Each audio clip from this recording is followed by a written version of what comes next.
Dili mo minus 39 ka mga pasahero ang naangol. 15 niini ang nagrabihan human nalimbuwad ang series bus sa National Highway sa Barangay Dawis Norte, lungsod sa Carmen, dinhi sa Sugbo, ala 11 sa hapon kagahapon o alauna sa hapon kagahapon.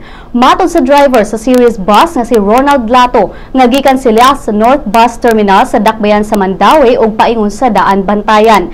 Nialigar kini nga dihang niabot na sila sa Dawis Norte o sa ka-tricycle ang iyang nasundan ang kalit ni Hunong, hinungdan nga nilikay siya aron maka-overtake. Apan sa iyang pagpreno wala na niya makontrolar ang manubela ug natumba ang bus. Si Chief Inspector Alvin Balyo kinsa hepe sa Carmen Police Station mibutyag nga ang mga survivors nakahiagom og grabeng samad ug bali sa lawas. Ang ubang biktima gidala sa Cebu Provincial Hospital sa syudad sa Danao, samtang ang uban gidala sa Cebu City.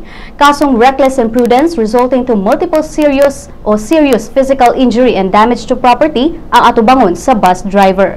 Si LTFRB Central Visayas Director Ahmed Quizon niingon nga kinahanglang mosumiter og accident report ang bus company sulod sa 24 ka oras gikan sa pagka-aksidente ug kinahanglang atimanon sa mga kompanya ang panginahanglanon sa nangaangol nga mga pasahero.